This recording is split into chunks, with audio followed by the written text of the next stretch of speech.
Guthrie, America, and welcome to our January edition of It's All About Guthrie. We've had a great 2015, and we are looking forward to even a better 2016. We got a special date coming up next month in February. I'm going to talk about that a little bit later in the program. But right now, I want to talk a little bit with our host today, Richard Hendricks, who is the museum director of the Territorial Capital Sports Museum, one of the great gems that we have here in Guthrie. Richard's going to tell us a little bit about what's in the museum, although gosh, that would take hours, but also how you can come down and have some activities here at our museum. Richard, welcome to the program today, and I know you've got lots of great things going on in the museum. You want to tell us a little bit about some of the special exhibits that you've got here? Okay. First of all, I want to say thank you, Mayor Steve, and for all you do for Guthrie and all you've done for our 89er celebration throughout the years. And now you're mayor and you're excited about Guthrie, and that's good. We are too. We are celebrating this month our 19th anniversary of being open. Wow. And 22nd since incorporation, but we opened in '96, and we are the official sports museum of the state of Oklahoma. The activity here is really more than it's been in the past of groups that have come to use the museum. We've had some of our political representatives come by and speak here and host their community meetings, and of course our chamber and the Lions Club meets here, and our Fellowship of Christian Athletes organization meets here now. What we really wanted it to become is kind of a community center hub, or a place where people could use it for all different kinds of things. This museum was established to honor Oklahoma athletes and to use their influence in a positive way for kids, but we want to use the influence and the success of Oklahoma athletes to motivate kids to do well in whatever area they go to. One of the programs we share with kids when they come here is called Breaking Barriers in Life and in Sports. It's a program put out by Jackie Robinson Foundation and the Major League Baseball, and it stresses 9 character values that Jackie had: courage, determination, teamwork, persistence, integrity, citizenship, justice, commitment, and balance. And then we encourage kids just to play the game of life, be drug-free, take care of your body. Got some great things, great exhibits here, but I think the mission that you talk about, Richard, and your passion for making it happen is really, really a special thing. Whether we're talking about children or young adults, or whether we're talking about some of us that are a little bit older coming in and reminiscing a little bit about what sports has impacted our life. We can see it living right here in some of the exhibits that you have. I think it's a wonderful, wonderful thing. Well, thank you very much. And that is, we're not just collecting memorabilia.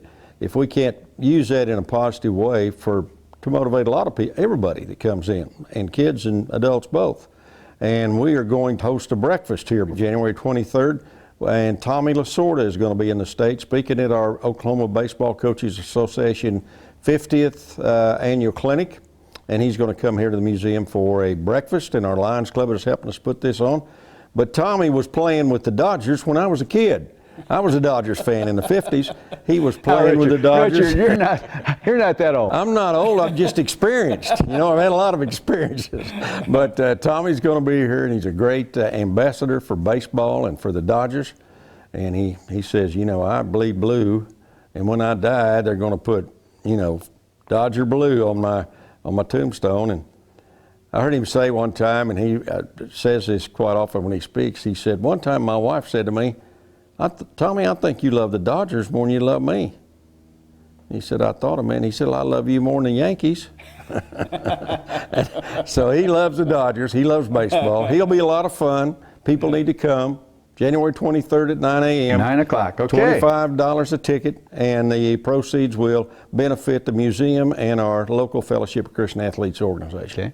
So, Richard, I know that you have a donation admission process, but you also have a foundation that helps with the fundraising, do you not? We are in the process of putting a foundation together, and we do take donations, and we ask for $5 for adults, $3 for seniors, $1 for kids as they come in, if they can do that, or if they want to make whatever kind of donation. And then, of course, membership donations are $25 minimum. I had a gentleman come in this morning, wanted a membership for this next year, and made a donation of $100.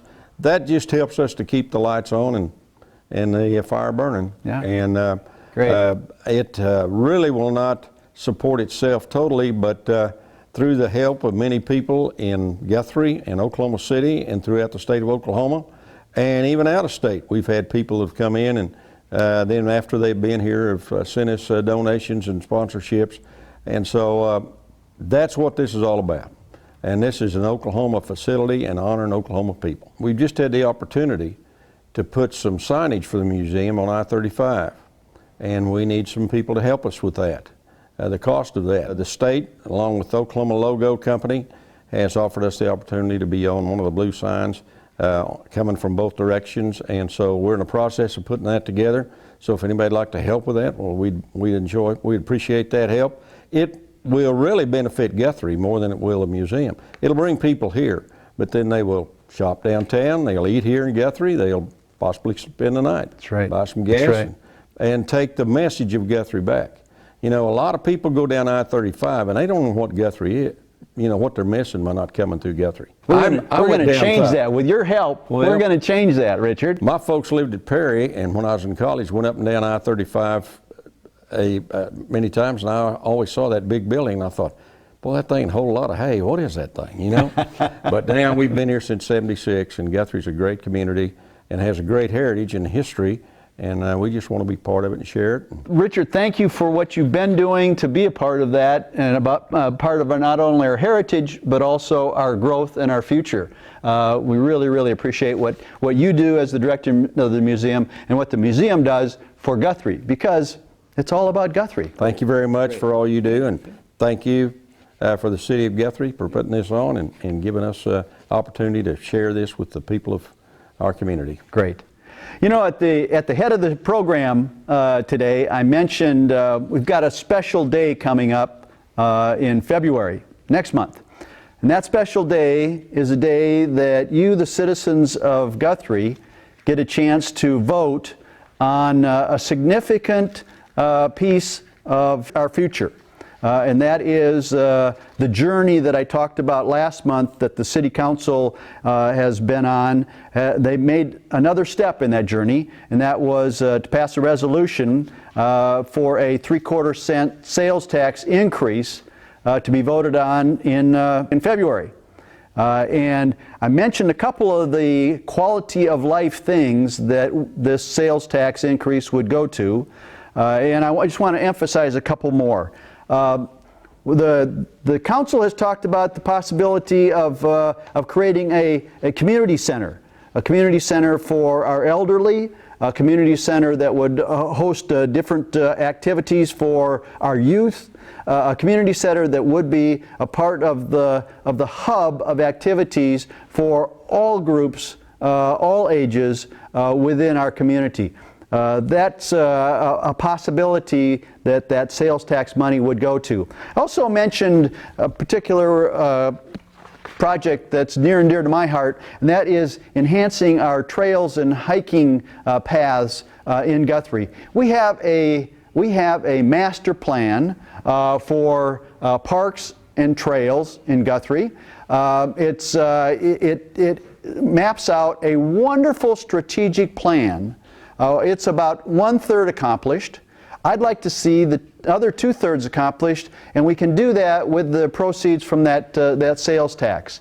It is a great strategic plan for improving the walkability, the bicycle paths, having lighted paths throughout our community, not just at Highland Park, not just at Mineral Wells, not just at Guthrie Lake, but all through our community. Has a wonderful focus.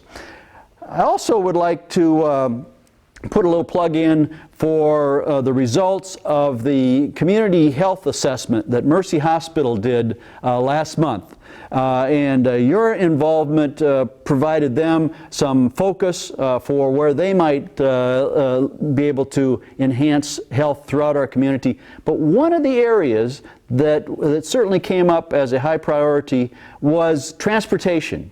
And we can do so much to facilitate transportation in our community by helping the First Capital trolley system get elderly, get handicapped, get those individuals that maybe don't have access to other forms of transportation, get them to the doctor's appointment, get them to pick up medicine, get them to the hospital even.